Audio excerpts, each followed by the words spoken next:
Greetings, I am Tyree McGee, a God-fearing, self-respecting young man from Fort Valley, Georgia. I am a freshman here on the campus of Persuasive State University with a major in business administration and a minor in mass communication.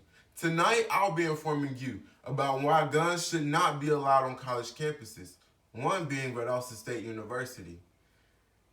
College is a place of higher learning, a place to network, and a place to become a better you. No one should have to walk around their college in fear of their life. The thought of being approached by a gunman at my institution sees me through a great deal of emotions, terrified that this could be my last day on earth, worried that my family and friends may never get to see me again, disappointed that my time was shortened and I didn't get to reach my full potential, confused as to why someone would want to do this to me, anxious, anxious as to seeing and thinking about how this is about to play out, and concerned and confused as to what's going on in his and her mind. A recent study found that between 2001 and 2015 and 2016 school years, 437 people were shot in 190 colleges, campus shooting incidents. Another recent study found that since Virginia Tech, 122 people have been killed and 198 have been injured in college campus shootings. As to allowing an individual to have access to a gun, you allow him or her to be Among Us. Among Us is the new trendy game that everyone is playing. You have crewmates and you have imposters. The crewmate is out completing tasks, trying to figure out who the imposter is, while the imposter is completing fake tasks, only out to kill and destroy.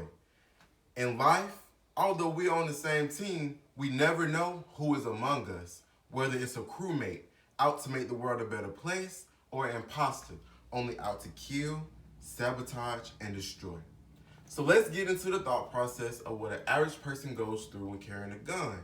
Here, I have a short film for you that shows the dilemma of what an average person he goes through, or he or she goes through when carrying a weapon.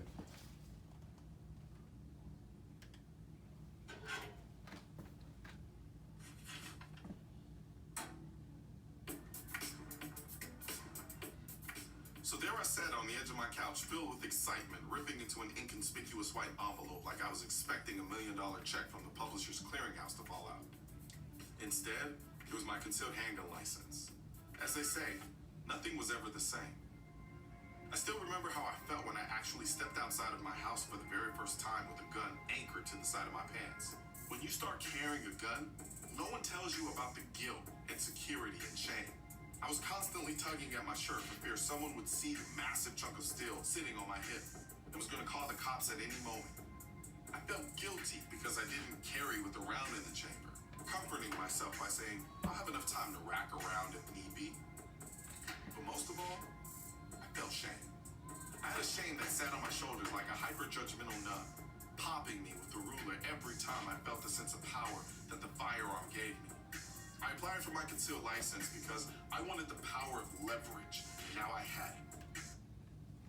Now, after exploring the mindset of what an average person goes through when carrying a gun, what would be the thought process of what a mental person goes through when carrying a gun?